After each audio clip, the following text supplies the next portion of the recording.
Baik, terima kasih Pak Pendeta Pardosi. Ya, selamat pagi semuanya. Merdeka. Ya, merdeka. Puji Tuhan. Merdeka, puji Tuhan. Bangsa kita merdeka yang ke-78 tahun ya. Puji Tuhan, hari ini dirayakan. Ya, puji Tuhan. Saya juga lihat tadi di Facebook sudah ada teman-teman yang mengucapkan selamat ulang tahun. Merdeka juga saya ini. Merdeka.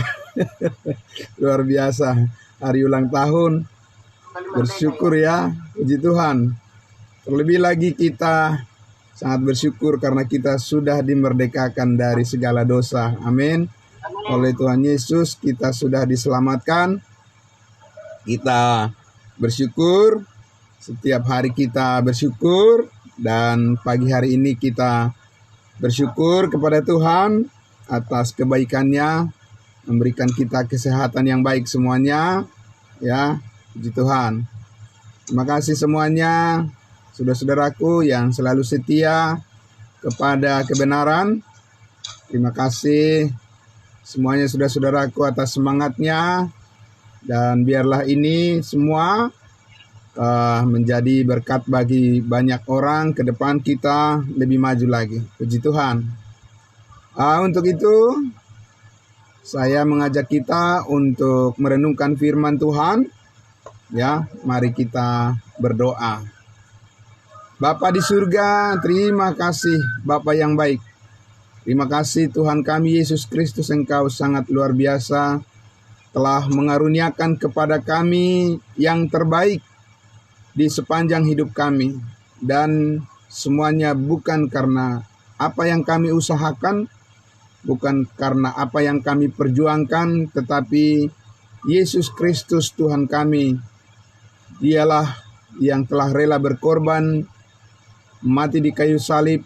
Dengan darah-Mu Engkau mengampuni, menebus kami dari segala dosa dan kesalahan kami, sehingga kami telah dimerdekakan dari dosa, dan kami telah diberikan hidup yang kekal, hidup Kristus Yesus, hidup bersama-sama dengan Engkau di dalam sukacita, di dalam kebenaran, di dalam kekekalan, sekali untuk selama-lamanya.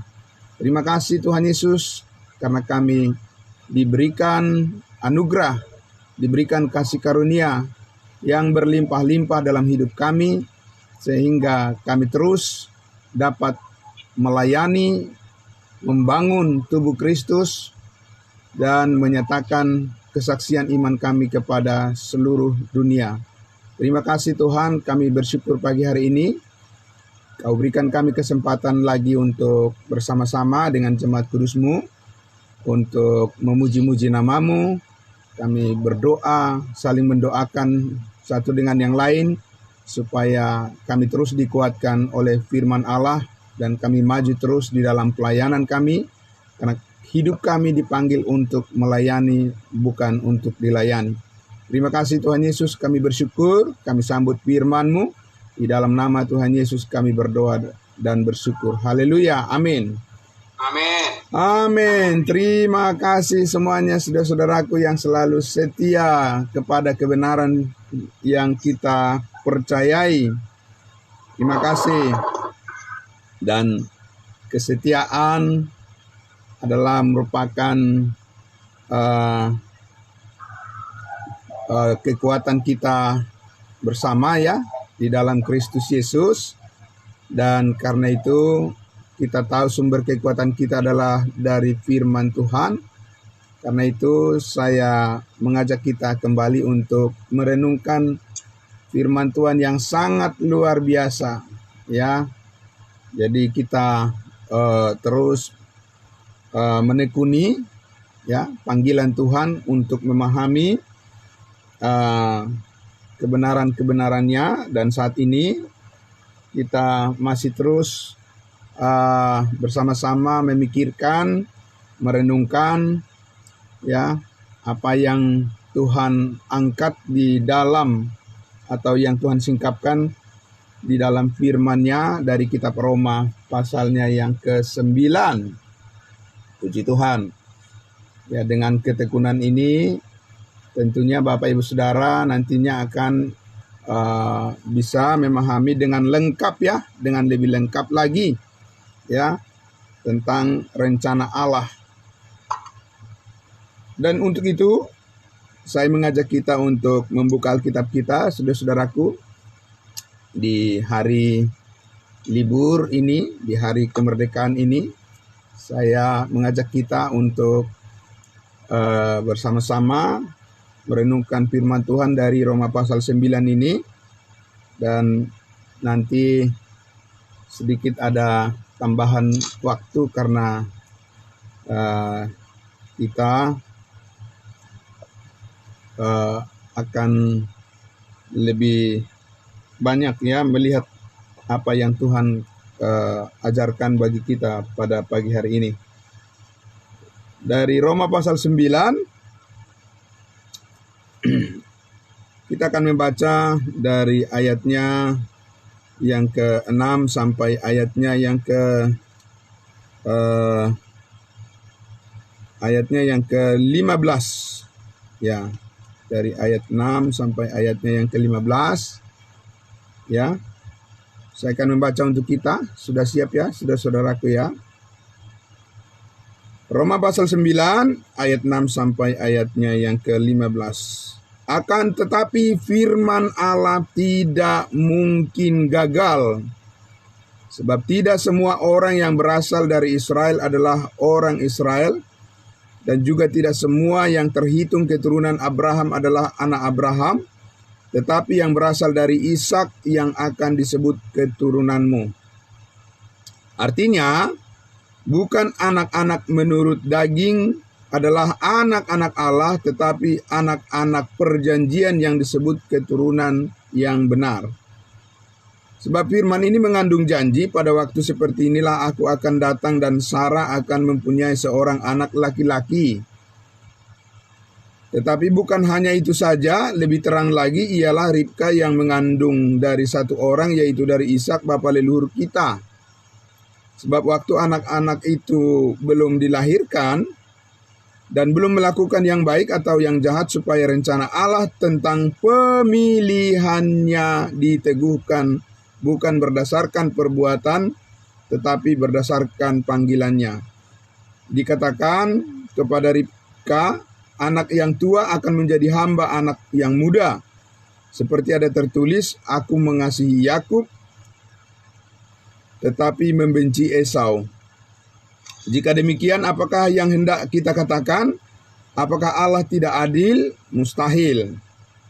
Sebab ia berfirman kepada Musa, aku akan menaruh belas kasihan kepada siapa aku akan mau menaruh belas kasihan, dan aku akan bermurah hati kepada siapa aku mau bermurah hati. Ya, kita baca sekali lagi di ayatnya yang ke-8. Ayatnya yang ke-11 ya, 11. Sebab waktu anak-anak itu belum dilahirkan dan belum melakukan yang baik atau yang jahat, supaya rencana Allah tentang pemilihannya diteguhkan bukan berdasarkan perbuatan tetapi berdasarkan panggilannya. Ya, ayatnya yang ke 16. Jadi hal itu tidak tergantung pada kehendak orang atau usaha orang, tetapi kepada kemurahan hati Allah. Ya, Bapak Ibu Saudara yang dikasihi Tuhan Yesus, berdasarkan teks firman Tuhan yang sudah kita baca dan kita sudah dengar baru saja, saya memberikan topik pemaparan firman Tuhan pada pagi hari ini adalah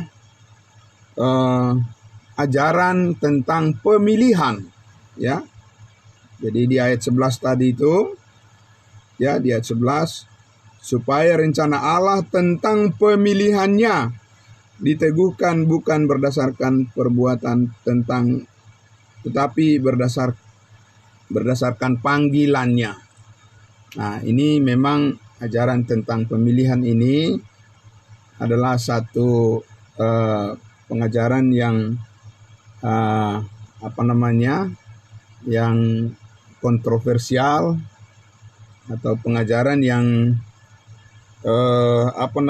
satu pengajaran yang sudah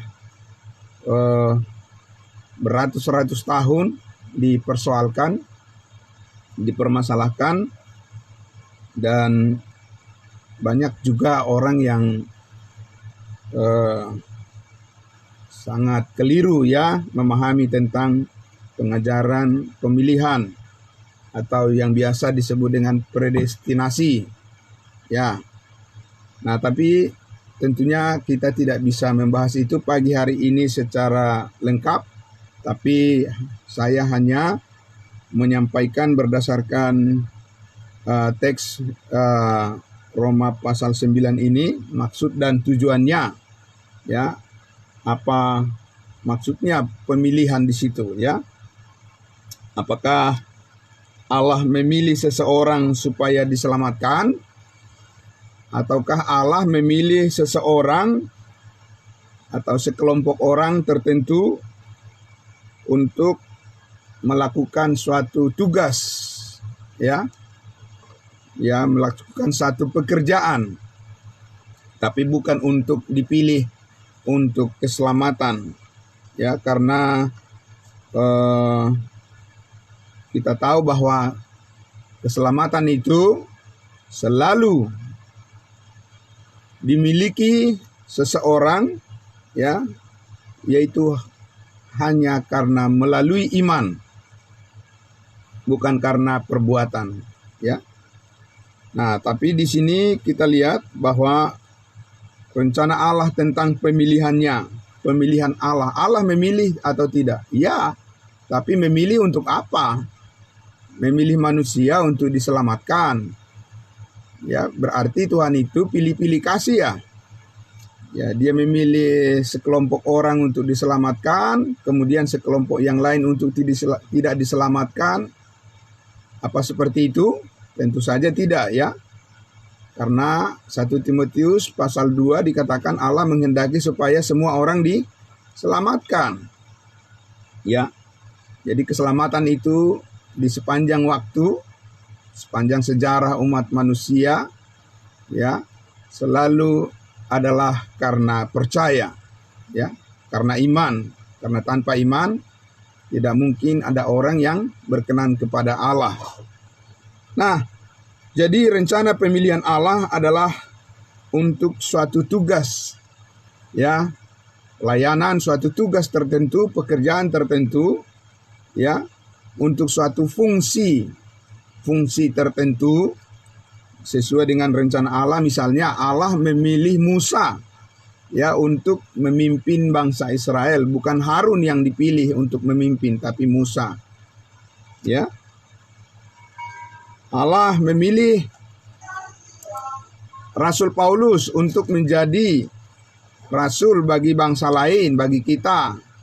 Allah tidak memilih Petrus untuk menjadi rasul bagi bangsa lain. Misalnya seperti itu. Jadi pemilihan Allah itu adalah untuk suatu tugas, fungsi tugas atau pekerjaan tertentu. Ya. Nah, jadi kita lihat di situ ya, bahwa pemilihan Allah untuk Yakub di ayat berapa tadi dikatakan ya? Katakan di ayatnya yang ke-12 ya. Dikatakan kepada Ribka, anak yang tua akan menjadi hamba anak yang muda. Seperti ada tertulis, aku mengasihi Yakub tetapi membenci Esau. Ya. Jadi di sini kita lihat bahwa Allah memilih Yakub. Memilih Yakub untuk apa? Ya, anak yang bungsu. Anak dari Ishak, ya. Allah memilih untuk apa? Untuk diselamatkan? Tidak, ya. Sekali lagi, keselamatan itu selalu karena percaya, bukan karena Allah yang menentukan sebelumnya. Tapi Allah menentukan Yakub untuk apa? Ya, di ayat-ayat sebelumnya kan di pasal 9 ini dikatakan di ayatnya yang ke-4 dan 5. Sebab mereka adalah orang Israel, mereka telah diangkat menjadi anak, dan mereka telah menerima kemuliaan dan perjanjian-perjanjian dan hukum Taurat dan ibadah dan janji-janji. Ayat 5. Mereka adalah keturunan bapa-bapa leluhur yang menurunkan Mesias dalam keadaannya sebagai manusia. Jadi Allah memilih Yakub untuk menurunkan Mesias, bukan Esau yang dipilih, ya, yang sulung. Jadi Allah bukan menentukan garis keturunan daripada Mesias, Yesus Kristus sebagai manusia dari keturunan Esau. Tapi Allah memilih dari garis keturunan Yakub. Gitu. Jadi bukan Allah memilih orang tertentu untuk diselamatkan, bukan memilih Yakub supaya diselamatkan. Tidak.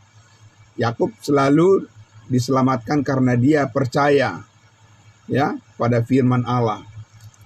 Nah, begitu. Jadi, ya, di sini kita lihat sudah sangat jelas sekali bahwa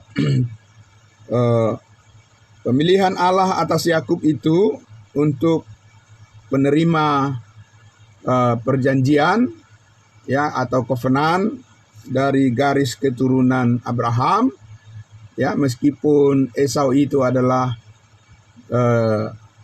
masuk dalam garis keturunan Abraham, tetapi bukan Esau yang dipilih, tetapi Yakub yang dipilih untuk menjadi pewaris keturunan Mesias Yesus Kristus. Tentu ini kita lihat bahwa Yakub itu mempunyai 12 anak, ya.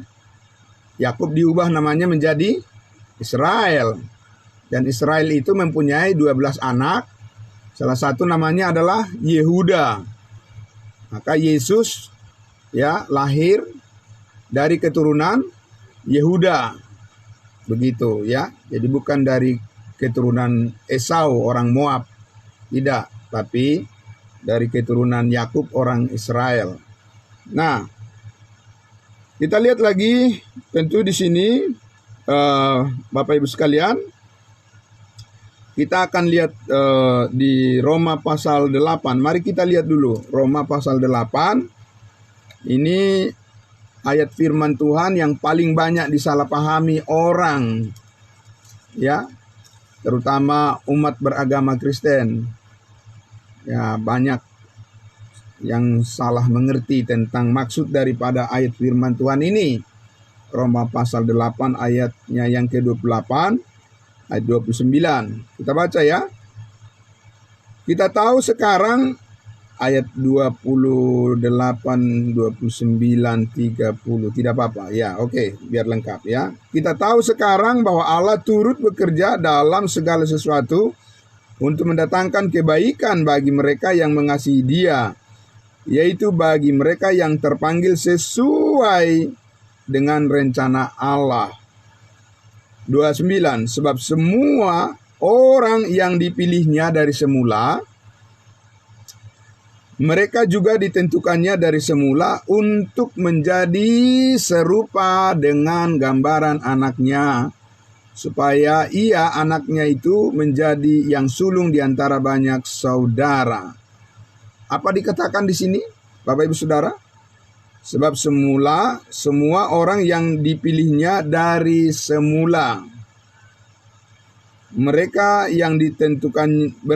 juga ditentukannya dari semula. Semula itu kapan? Ya, maksudnya ditentukan dari semula. Mereka itu siapa? Mereka itu ditentukan semula. Sebagian orang-orang gitu, ya, dipilih dari semula. Ditentukan oleh Allah untuk diselamatkan, begitu? Tidak, ya. Lagi Allah menghendaki supaya semua orang diselamatkan. Amin. Semua orang bisa selamat kalau dia mau percaya. Ya, kita bukan penganut universalisme.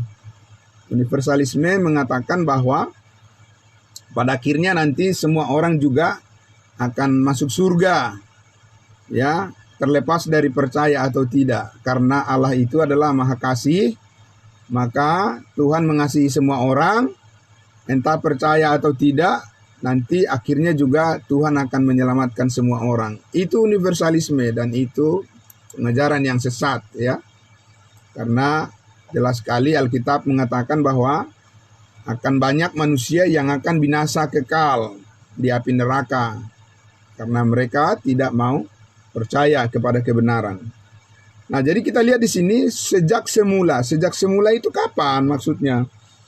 Kita lihat dulu di Efesus pasalnya yang pertama, ya, ayatnya yang keempat, ya. Ya, saya baca dari ayatnya yang ketiga, Efesus pasal 1. Dikatakan, terpujilah Allah dan Bapa Tuhan kita Yesus Kristus yang dalam Kristus telah mengaruniakan kepada kita segala berkat rohani di dalam sorga. Sebab di dalam Dia Allah telah memilih kita sebelum dunia dijadikan. Jadi kata yang disebut tadi sejak semula itu, ya, karena itu menyangkut waktu, kapan, sejak sebelum dunia dijadikan, ya, supaya kita kudus dan tak bercacat di hadapannya. Nah, jadi kembali lagi ke Roma pasal 8 tadi, bahwa dikatakan Allah telah dan memilih dari semula sebelum dunia dijadikan, ya. Dan untuk apa dipilih dan siapa yang dipilih dari semula sebelum dunia dijadikan? Dikatakan di situ mereka yang dipanggilnya ditentukan menjadi apa? Ayat 29, semua orang yang dipilihnya dari semula, mereka juga ditentukannya dari semula untuk menjadi serupa dengan gambaran anaknya. Bukan untuk diselamatkan masuk surga. Tidak. Lagi semua, setiap orang itu diselamatkan harus mutlak melalui iman, melalui percaya pada kebenaran. Apakah kita sudah percaya sebelum dunia dijadikan, Bapak Ibu? Bagaimana percaya? Lahir aja belum. Ya, kalau keselamatan itu adalah karena percaya, bagaimana kita bisa selamat sebelum dunia dijadikan? Ya, bumi ini aja belum ada, kita aja belum terbentuk, gimana kita mau selamat di situ? Ya, karena Efesus 1 ayat 13 mengatakan apa? Di dalam Dia, di dalam Yesus kamu, karena kamu telah mendengar firman kebenaran, yaitu Injil keselamatanmu. Ya, di dalam Yesus kamu juga ketika kamu percaya. Jadi siapa yang di dalam Yesus dan bagaimana orang di dalam Yesus? Ya, orang yang percayalah yang ada di dalam Yesus. Amin. Tidak ada di dalam Yesus orang yang belum percaya. Gimana caranya orang di dalam Yesus? Bagaimana bisa berada di dalam Yesus tanpa melalui iman? Jadi sebelum dunia dijadikan, bukan kita ditentukan supaya diselamatkan masuk surga, tidak. Tetapi kita ditentukan, ya, maksudnya adalah setiap orang yang percaya ditentukan untuk menjadi serupa dengan gambaran anak Allah, yaitu Yesus Kristus, ya, serupa dengan potret Yesus Kristus, gambaran kemuliaan Yesus Kristus sebagai kepala, dan kita adalah anggota tubuhnya. Amin. Supaya kita kudus dan tak bercacat di hadapannya, karena oleh darahnya kita ditebus, diampuni, dikuduskan, disucikan dari segala dosa kita, dimerdekakan dari segala dosa sekali untuk selama-lamanya. Jadi tidak mungkin itu bisa terjadi tanpa iman kepada darah Yesus. Amin. Kepada penumpahan darah Kristus Yesus, kepada salib. Ya, bagaimana kita bisa kudus dan tak bercacat di hadapan Allah tapi darah Kristus belum tertumpah? Amin. Iya. Jadi gambaran keserupaan kita dengan Kristus itu menjadi anggota tubuh Kristus itu Itu harus terjadi setelah Yesus Kristus mati disalibkan, supaya kita kudus dan tak bercacat di hadapannya, di hadapan Allah. Ya, bukan karena perbuatan kita, bukan karena usaha kita, bukan karena kekudusan kita mengejar kekudusan. Mana bisa kita mengejar kekudusan sehingga kita menjadi kudus? Tidak. Yesus yang menguduskan kita oleh darahnya.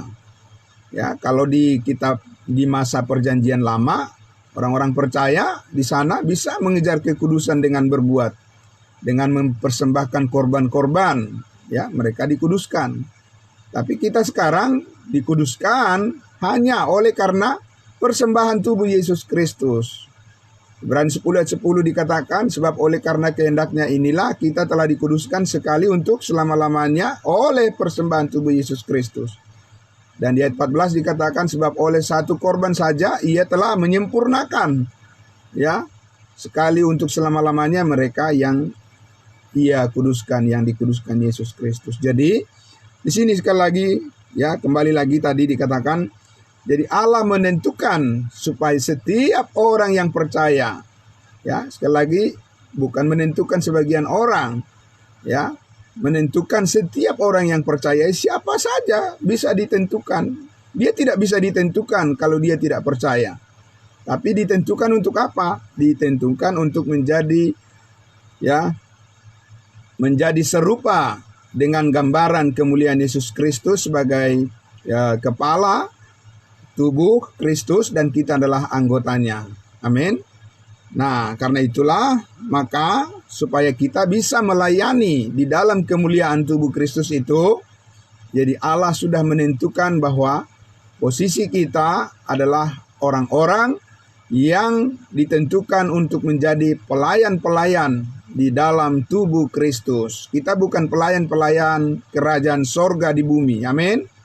Orang Israel yang ditentukan oleh Allah untuk menjadi pelayan-pelayan kerajaan sorga di bumi. Ya, karena itu ditentukan berdasarkan perjanjian daripada Allah dengan nenek moyang mereka, Abraham, Ishak, dan Yakub. Itu yang dijelaskan oleh Paulus di Roma pasal 9 itu. Ya. Nah, pasal 9, pasal 10, pasal 11. Nah, jadi di sini sangat luar biasa bahwa pemilihan Allah, ya, atas kita adalah supaya kita, siapa kita? Supaya setiap orang yang percaya saat ini ditentukan untuk berfungsi sebagai anggota tubuh Kristus, melayani di dalam pekerjaan pelayanan untuk membangun tubuh Kristus. Efesus pasal 4. Amin. Ya, itu Bapak Ibu Saudara yang sangat luar biasa. Nah, sehingga kembali tadi konteks daripada Roma pasal 9 yang kita baca tadi, pemilihan Allah. Allah yang menentukan Yakub menjadi apa? Ya, menjadi orang yang diselamatkan. Bukan. Yakub akan diselamatkan. Yakub diselamatkan, telah diselamatkan karena dia percaya. Tapi dia dipilih untuk menjadi, ya, penentu garis keturunan yang menurunkan Mesias Yesus Kristus, ya, melalui suku Yehuda, ya. Dan untuk itu Allah punya wewenang, Allah punya hak penuh menentukan itu. Amin. Ya, Allah punya hak penuh menentukan. Musa yang memimpin bangsa Israel, bukan Harun. Allah punya hak penuh menentukan Rasul Paulus untuk menjadi rasul bangsa lain, bukan Petrus. Tapi bukan keselamatan masuk surga yang ditentukan. Tidak. Untuk masuk surga semua orang bisa. Kalau mereka percaya, ya. Setiap orang yang percaya beroleh hidup yang kekal. Nah, Bapak Ibu Saudara yang dikasihi Tuhan Yesus, karena itulah kita lihat di sini bahwa, ya, sekali lagi tadi bahwa di Efesus pasal 1 itu dikatakan kita telah dipilih sebelum dunia dijadikan di dalam Kristus Yesus. Ya, di dalam Kristus Yesus setiap orang yang percaya menjadi kudus dan tak bercacat di hadapannya. Amin. Makanya kita menyebut bahwa kita adalah orang-orang kudusnya Tuhan, bukan orang-orang berdosa. Bagaimana kita bisa melayani Tuhan yang kudus di dalam posisi yang berdosa?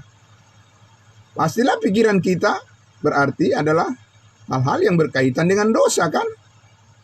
Kan begitu ya. Apa yang menjadi benihnya itu juga yang akan menghasilkan buahnya, kan? Ya, apa yang menjadi dasarnya itu juga yang akan menentukan bangunannya. Apa fondasinya itu juga yang menentukan kekuatannya, arah daripada bangunannya. Nah, bangunan kehidupan kita adalah bangunan kehidupan yang telah dikuduskan oleh darah Kristus, sehingga secara status, secara posisi kedudukan kita di hadapan Allah, kita adalah orang-orang kudusnya Tuhan.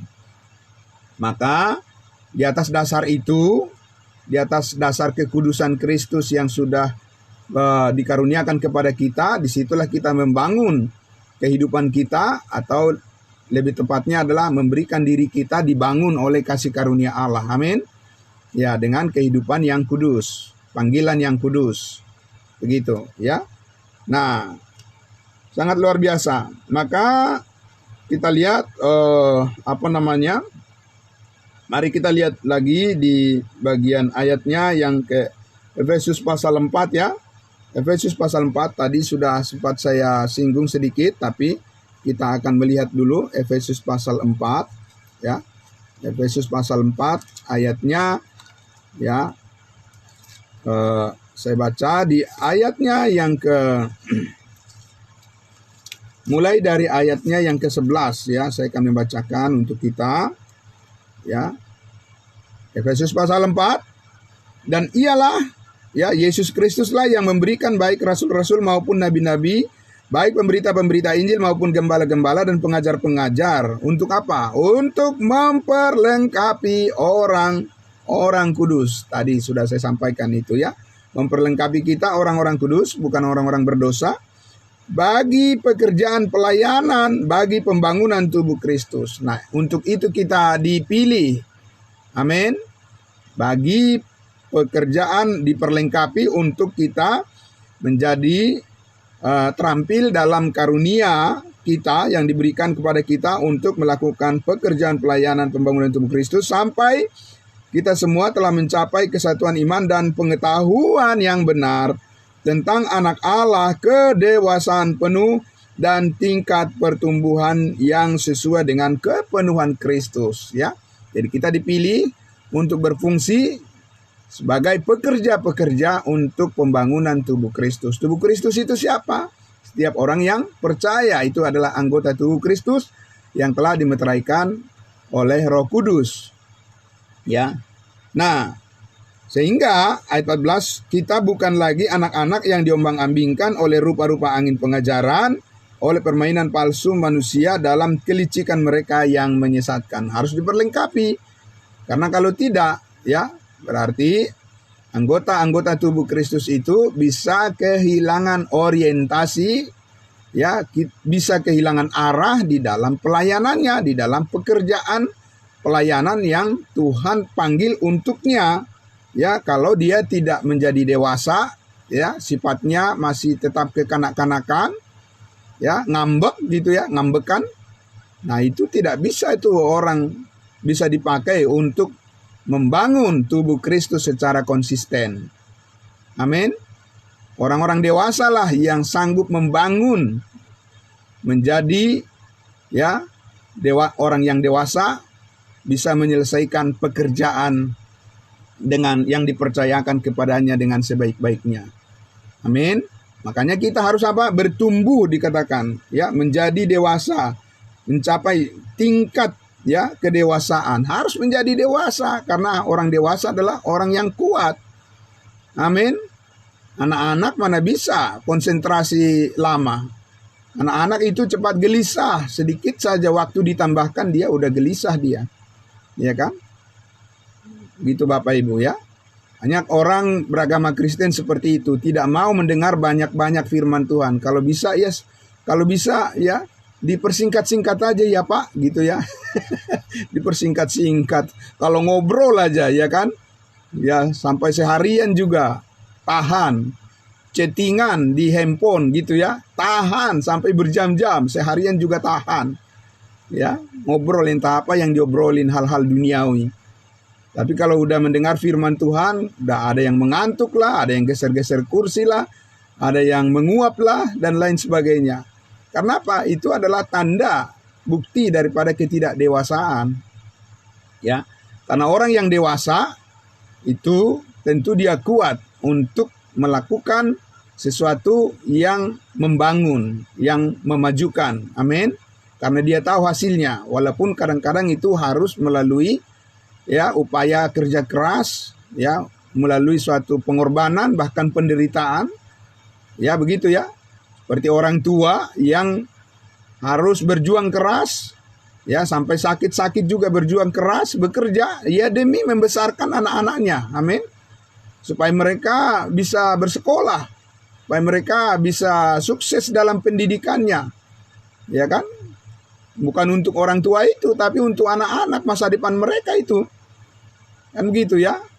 Sampai menahan pun misalnya tidak, ya bahkan ada yang tidak bisa beli baju baru karena mempertimbangkan kebutuhan keperluan daripada anak-anaknya. Tapi karena dia tahu anak-anak itu pasti suatu saat menjadi dewasa. Amin. Ya, kalau anak-anak itu sudah menjadi dewasa, mereka sudah mandiri, mereka menjadi pribadi-pribadi yang kuat. Nah, itulah tujuannya. Amin. Iya, mereka itulah kebahagiaan mereka di dalam keluarga. Nah, di dalam Kristus Yesus tentu, Bapak Ibu Saudara, kita ini ya ditempatkan dalam Kristus Yesus, sudah dimeteraikan dengan Roh Kudus, oleh kasih karunia Allah kita didewasakan. Tapi kedewasaan kita itu dikatakan sampai kapan kita ya bisa disebut menjalani proses pendewasaan kita itu. Ya, banyak orang-orang kudusnya Tuhan tidak mau lagi diperlengkapi, merasa sudah paling pintar gitu ya, maaf ya. Nah, merasa sudah paling pintar, udah paling tahu gitu, ya kan? Padahal sok tahu gitu. Ya, sudah merasa udah paling udah paling ngerti gitu ya. Sehingga mereka tidak mau lagi datang pada pengetahuan akan kebenaran. Nah, padahal itu adalah apa? Ya tahu itu adalah karena sikap ngambek gitu ya kan. Kalau anak kecil kan ngambek gitu ya.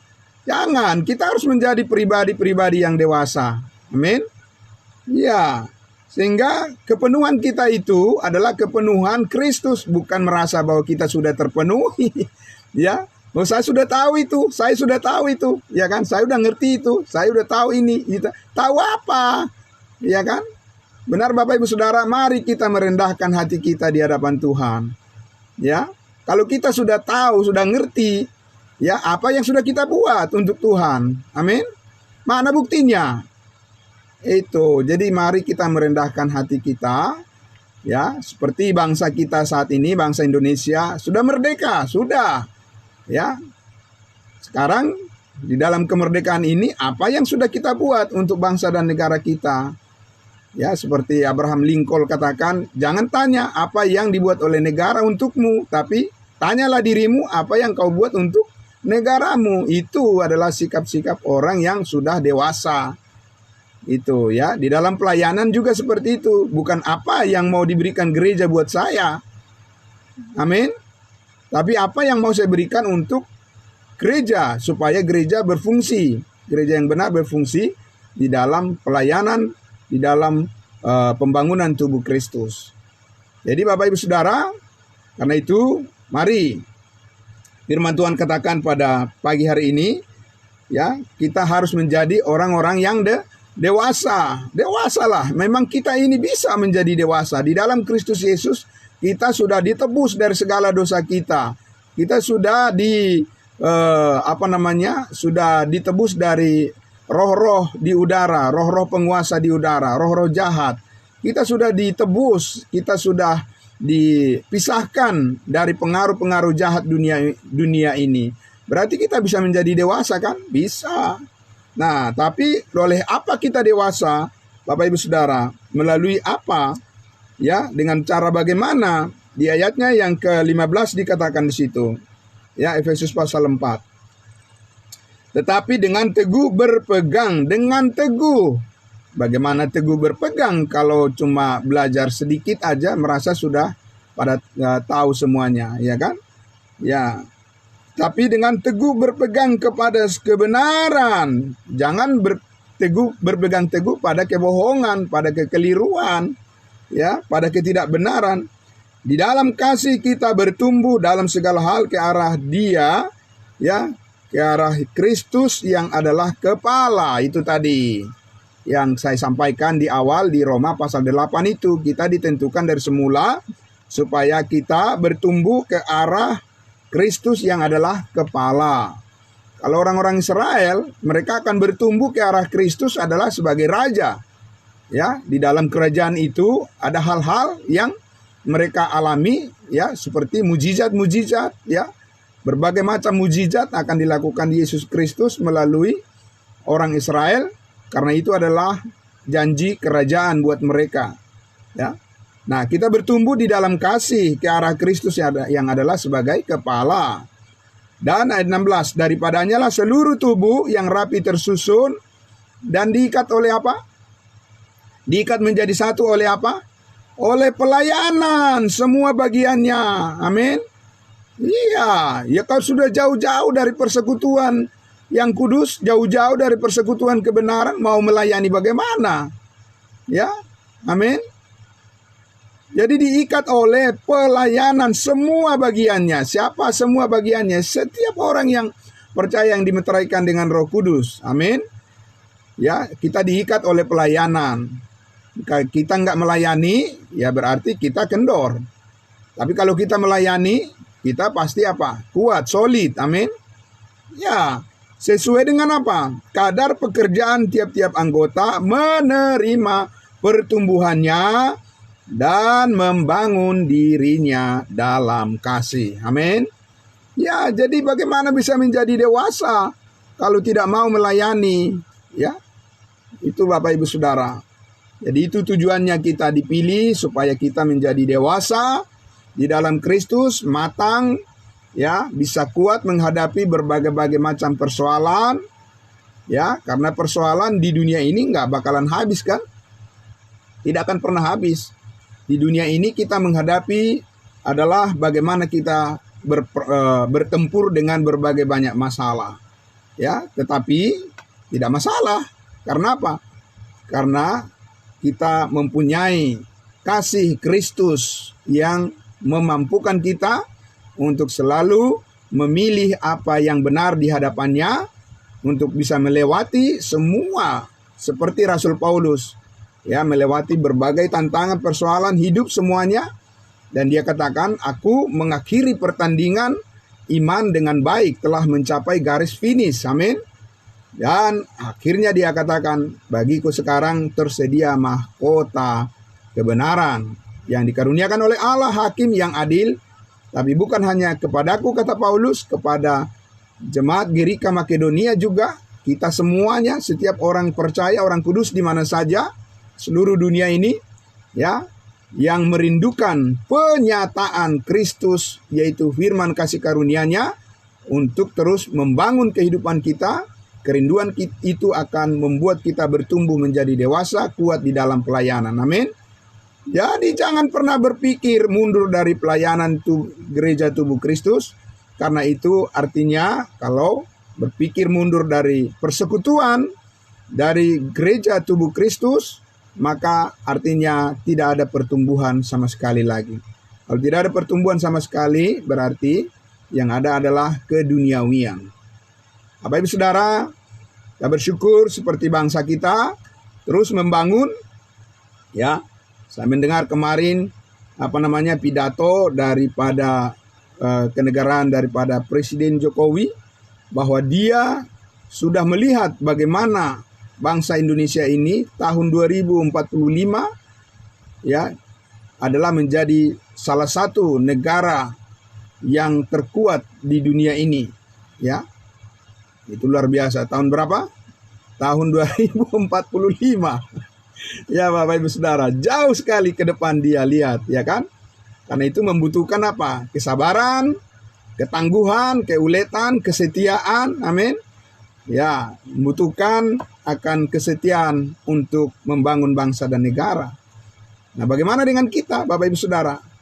Ya, berapa lama rencana Bapak Ibu untuk melayani di dalam gereja tubuh Kristus? 3 bulan? 1 tahun? 2 tahun? 4 tahun? Bapak Ibu Saudara? Terus setelah itu kemana? Bapak Ibu Saudara, kita sudah ditetapkan menjadi anggota tubuh Kristus di dalam persekutuan yang kudus, persekutuan yang benar, maka kita harus bertumbuh ya dan menjadi dewasa, menjadi dewasa penuh sesuai dengan kepenuhan Kristus sampai hari pengangkatan di awan-awan. Ya, kita terus melayani dan kita percaya Tuhan Yesus akan memampukan kita dan memberkati kita semuanya dengan segala sukacita dan damai sejahtera yang dikerjakan oleh Roh Kudus yang telah dimeteraikan dalam kehidupan kita. Bapak Ibu Saudara, itulah firman Tuhan yang pagi hari ini, ya, di mana kita pagi hari ini spesial secara khusus, ya, waktu juga cukup panjang saya ambil untuk kita semua sama-sama merenungkan kebenaran firman Tuhan. Jadi Allah telah memilih kita untuk pekerjaan pelayanannya, pekerjaan dalam pembangunan tubuh Kristus, dan kita didewasakan penuh. Ya, kita bersyukur untuk semuanya ini. Mari kita berdoa. Bapa di dalam surga, terima kasih. Kami sangat bersyukur.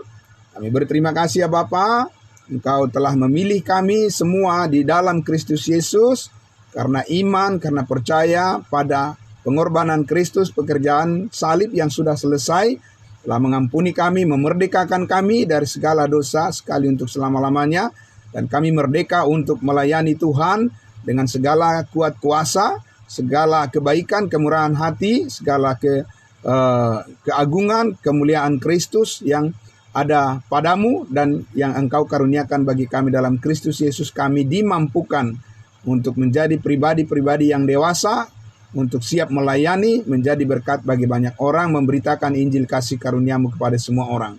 Diberkatilah setiap saudara kami yang mendengarkan firman Tuhan pada pagi hari ini, dengan semangat kemerdekaan dari segala dosa, kami bisa membangun kehidupan kami, bahkan juga membangun sebagai warga negara Indonesia untuk bangsa dan negara kami, menjadi berkat dan menjadi pemberita kebenaran firman Tuhan bagi semua orang. Di dalam nama Tuhan Yesus kami berdoa dan bersyukur. Haleluya. Amin. Terima kasih.